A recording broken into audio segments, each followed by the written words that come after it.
upon a time, in a kingdom by the sea, there lived a little princess named Lenor. One day, Lenor fell ill and took to her bed. The royal physician came to see her, took her temperature, felt her pulse, and made her stick out her tongue. The royal physician was worried. He sent for the king, Lenor's father, and the king came to see her. Oh, Daddy.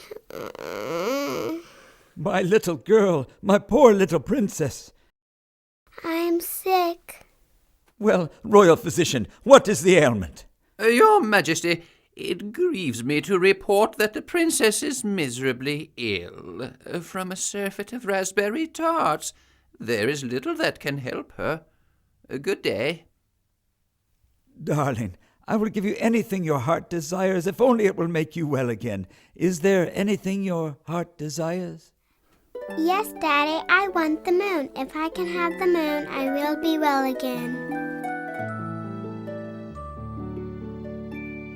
There are so many songs about so many moons, rivers and dreamers and lovers and Junes, mystical lyrics and magical tunes, yet none of them written by me.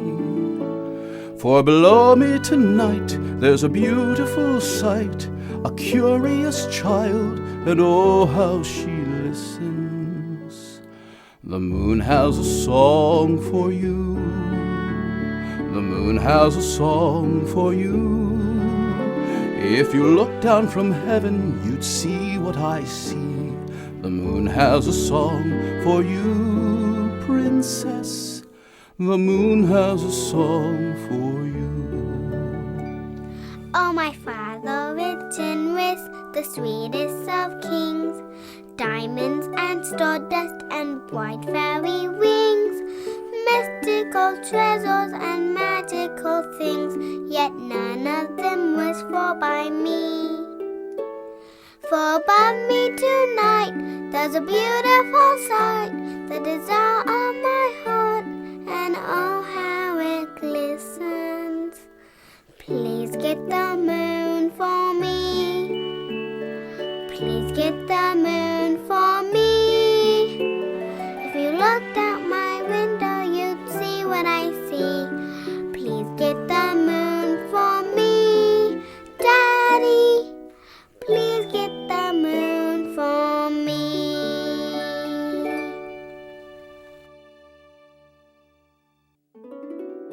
Now the king had a great many wise men who always got for him anything he wanted, so he told his daughter that she could have the moon.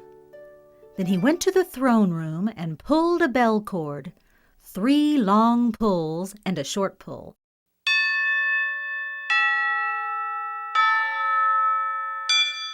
And presently the Lord High Chamberlain came into the room. The Lord High Chamberlain was a large man who wore thick glasses which made his eyes seem twice as big as they really were. This made the Lord High Chamberlain seem twice as wise as he really was. Yes, Your Majesty. I want you to get the moon. The Princess Lenor wants the moon. If she can have the moon, she will be well again. The moon? Yes, the moon. M-O-O-N, moon. Get it tonight, tomorrow at the latest. I have got a great many things for you in my time, Your Majesty. It just happens that I have with me a list of the things I have got for you in my time. Let me see now. I've got ivory, apes, also peacocks for you, rubies and opals and emerald jewels, black orchids, pink elephants, blue poodles a few, gold bugs, scarabs. I don't remember any blue poodles. It says blue poodles right here on the list, and they are checked off with a little check mark. So there must have been blue poodles. You just forget. Never mind the blue poodles. What I want now is the moon. Oh, of course, Your Majesty. As I was saying, gold bugs, scarabs, flies in amber like glue, hummingbirds' tongues, angels' feathers, a dawn, boxes and boxes of unicorns' horns, giants and midgets and mermaids galore, frankincense, ambergris, myrrh in my store, troubadours, dancers and minstrels of yore, a pound of butter, 2 dozen eggs, and a sack of sugar. Wait. No, wait. Forgive me. My wife wrote that in there. Why, that was the only part that made sense. I have sent as far as Samarkand and Araby and Zanzibar to get things for you, your majesty. But the moon is out of the question. Out of the question? Why? It is 35,000 miles away, and it is bigger than the room the princess lies in. Furthermore, it is made of molten copper. I cannot get the moon for you. Blue poodles, yes. The moon, no.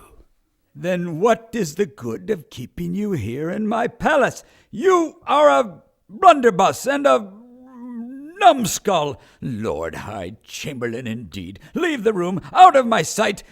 Oh, and send the royal wizard to the throne room. Goodness gracious mercy sakes, if I weren't king, nothing would be accomplished in this kingdom. All I wanted was the moon. The royal wizard was a little, thin man with a long face. He wore a high-peaked hat covered with silver stars and a long blue robe covered with golden owls. His face grew very pale when the king told him that he wanted the moon for his little daughter and that he expected the royal wizard to get it. You called for me, your majesty. Ah, yes. I want you to get the moon. The Princess Lenor is ill. If she can have the moon, she will get well again. The moon? Yes, the moon. I expect you to get it for me without fail tonight. I have worked a great deal of magic for you in my time, your majesty. As a matter of fact, I just happen to have in my pocket a list of the wizardries I have performed for you. It begins. Dear Royal Wizard, I am returning to you herewith the so-called Philosopher's Stone which you claimed... Oh, but wait. No, that isn't it. Here it is. I've squeezed blood out of turnips and much more for you. Turnips from blood and some other tricks too. I've conjured up flowers and doves from thin air, and nowhere from flowers and doves to nowhere. Divining rods, magic wands, 1 crystal spear, philters and unguents and potions appear, to cure heartbreak and suffrate and ringing of ears, wolfbane and nightshade and bald eagle's tears, to ward off all witches and demons and fears, an invisible cloak to make you disappear, and 7-league boots and a gold Midas touch. It didn't work. The cloak of invisibility didn't work. Yes, it did. No, it didn't. I kept bumping into things the same as ever. The cloak is supposed to make you invisible. It is not supposed to keep you from bumping into things. All I know is I kept bumping into things.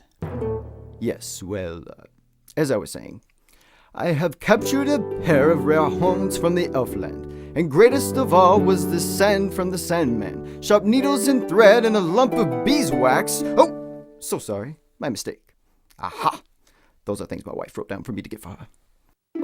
What I want you to do now is to get me the moon. The Princess Lenor wants the moon, and when she gets it, she will be well again. Nobody can get the moon. It is 150,000 miles away, and it's made of green cheese, and it's twice as big as this palace. Then leave the throne room. You're a wheedling old wizard and not worth a whalebone. Don't stand there staring at me. Scoot! Go on! Scoot! What's the matter with this kingdom? Nobody is willing to do a thing. You would think I had asked for the whole world instead of just a measly old moon. Oh, perhaps the royal mathematician will have a sensible solution. The king rang a gong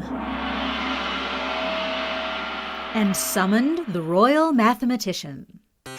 The royal mathematician was a bald-headed, nearsighted man who wore a black suit with white numbers on it. Yes, Your Majesty. Now, I don't want to hear a long list of all the things you have figured out for me since 1907. I want you to figure out right now how to get the moon for the Princess Lenor. When she gets the moon, she will be well again. I am glad you mentioned all these things I have figured out for you since 1907. It so happens that I have a list of them with me. I have figured the distance from A and to Z. The horns of dilemma were measured by me. The miles between night and the end of a day. How far up is up and the length of a way. Just where is gone and the price of today. How long a sea serpent, and if so, then where? The size of a hippo, then what is its square? At 6s and 7s, and how far they are?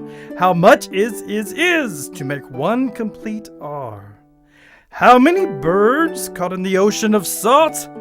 If 187,746,132 birds, but not one is my fault. There aren't that many birds. I didn't say there were. I said if there were. I don't want to hear about 700 million imaginary birds. I want you to get the moon for the Princess Lenor. The moon is 300,000 miles away. It is round and flat like a coin, only it is made of asbestos. And it is half the size of this kingdom. Furthermore, it is pasted on the sky. Nobody can get the moon. Then get out of the throne room. Get out, get out, get out!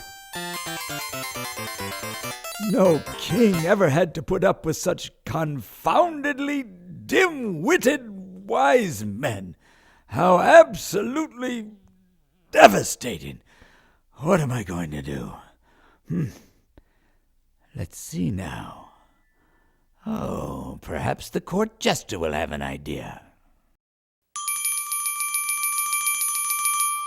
Then he rang for the court jester.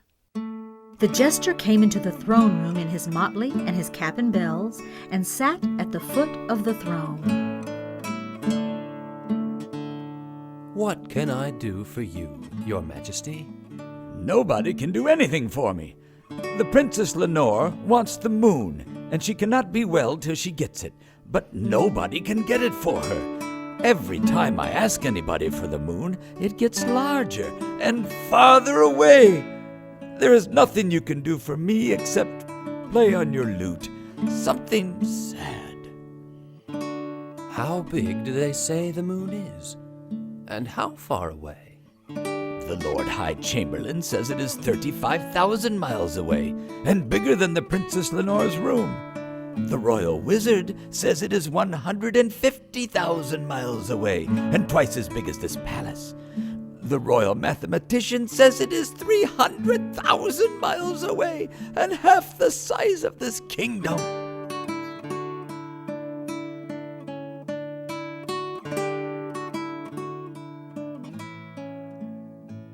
They are all wise men, so they must all be right.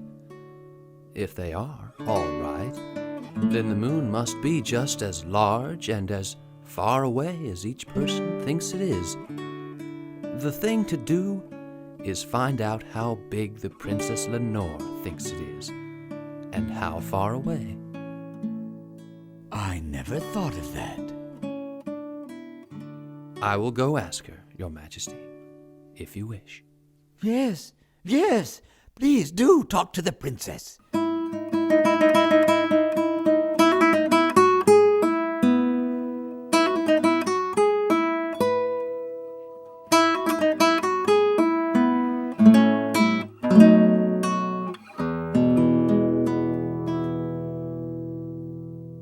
Hello, I'm glad to see you, court jester. Have you brought the moon to me?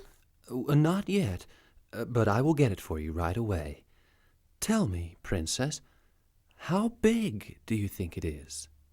Oh, it's just a little smaller than my thumbnail. For when I hold my thumbnail up at the moon, it just covers it. And how far away is it, Princess? It's not as high as the big tree outside my window. for sometimes it gets caught in the top branches. Yes, Princess. It will be very easy to get the moon for you. I will climb the tree tonight when it gets caught in the top branches and bring it to you. And, by the way, what is the moon made of? Oh, it's made of gold, of course, silly. Oh, yes, I should have known. Now close your pretty eyes and try to sleep while I strum a tune on my lute.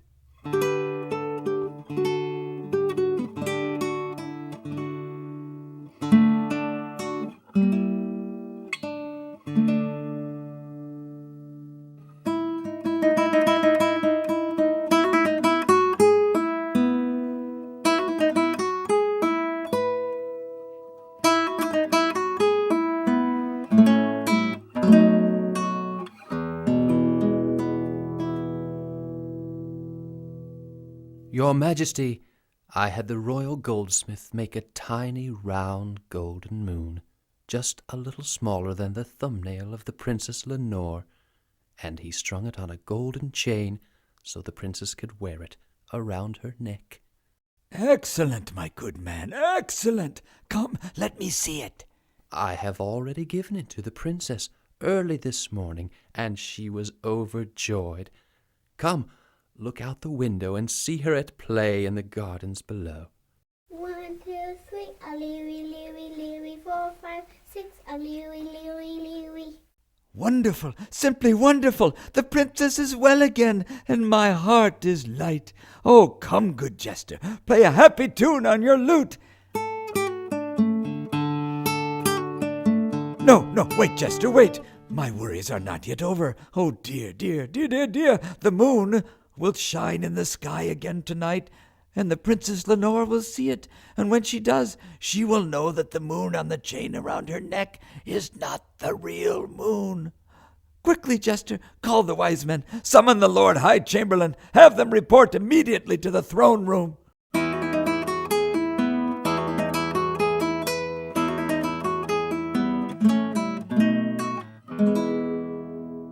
I should have known this was too easy. How foolish to think that a mere jester could solve so weighty a problem. Ah, the Lord High Chamberlain. We must keep the Princess Lenor from seeing the moon when it shines in the sky tonight. Think of something. Oh, yes, Your Majesty. I know just the thing. We can make some dark glasses for the Princess Lenor. We can make them so dark that she will not be able to see anything at all through them. Then she will not be able to see the moon when it shines in the sky. No. If she wore dark glasses, she would bump into things and then she would be ill again. Have you no better idea? I could give the matter considerable thought and then report back to you. But no. No, I have nothing else to suggest at the moment. A fine help you are. Don't bother.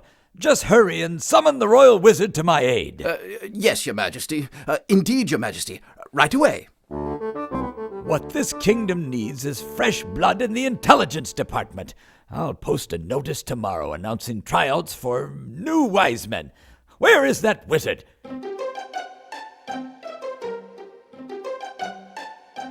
The Lord High Chamberlain claimed you desired my services. What can I do for you, Your Majesty? We must hide the moon so that the Princess Lenor will not see it when it shines in the sky tonight. How are we going to do that? Let's see. I know what we can do. We can stretch some black velvet curtains on poles. The curtains will cover all palace gardens like a circus tent, and the Princess Lenor will not be able to see through them, so she will not see the moon in the sky. No. Black velvet curtains would keep out the air. The Princess Lenor would not be able to breathe, and she would be ill again. Your idea is no good at all. Please leave the throne room immediately. Get out of my sight, and summon the royal mathematician to my aid. Yes, Your Majesty. Yes, Your Majesty. Yes, Your Majesty.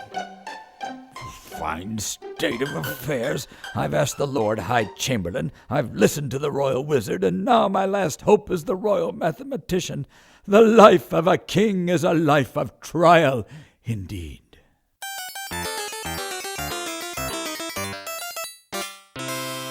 You called for me, Your Majesty? Yes, yes. We must do something so that the Princess Lenor will not see the moon when it shines in the sky tonight. If you know so much, figure out a way to do that. Mercy. Yes, Your Majesty, I think I might help you this time. Let me try walking in a circle and see if I can round out an idea.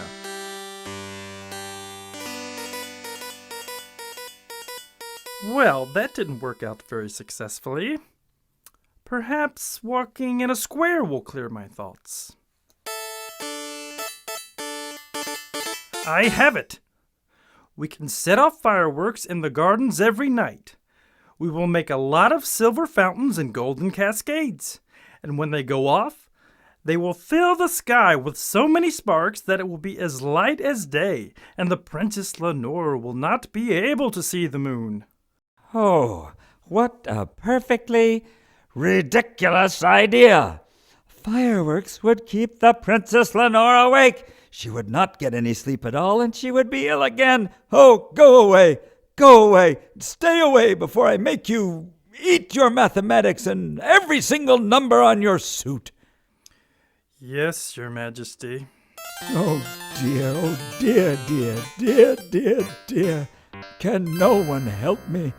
Certainly, somewhere in this kingdom there must exist a man wise enough to know the answer. The day is already ending. The moon is peeping over the horizon. It is too late.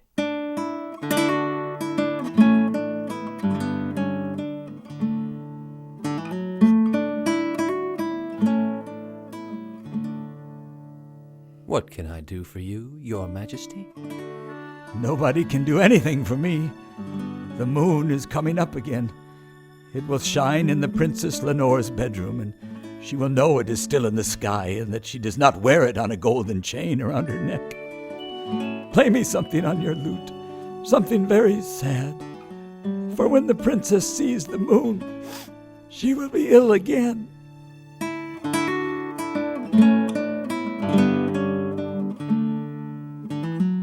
What do your wise men say?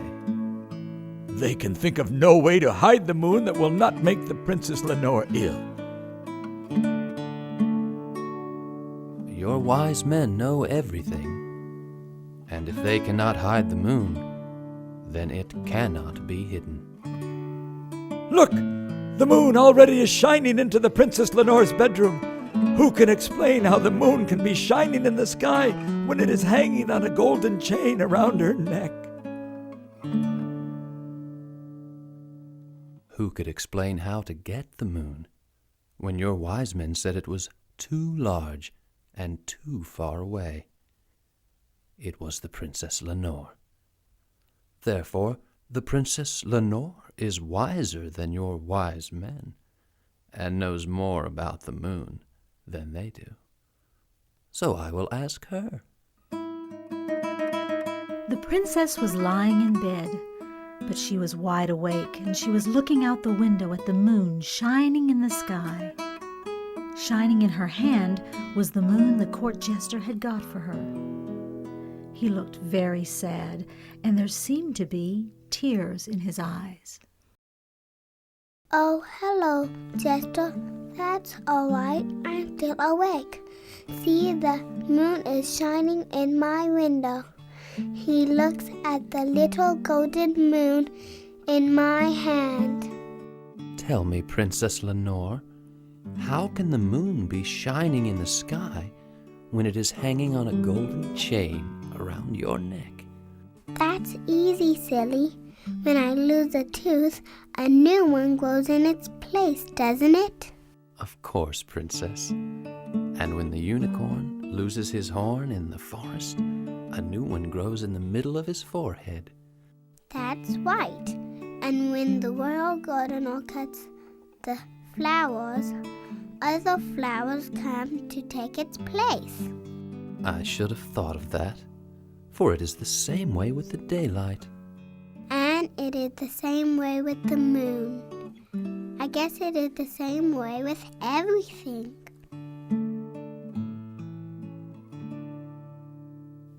The moon has a song for you. The moon has a song for you. If you stood where I'm standing, you'd see what I see. The moon has a song for you, princess. The moon has a song for you.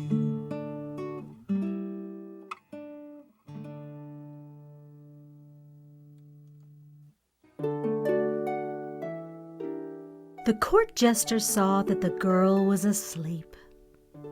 Gently he tucked the covers in around the sleeping princess. Then before he left the room, he went over to the window and winked at the moon, for it seemed to the court jester that the moon had winked at him.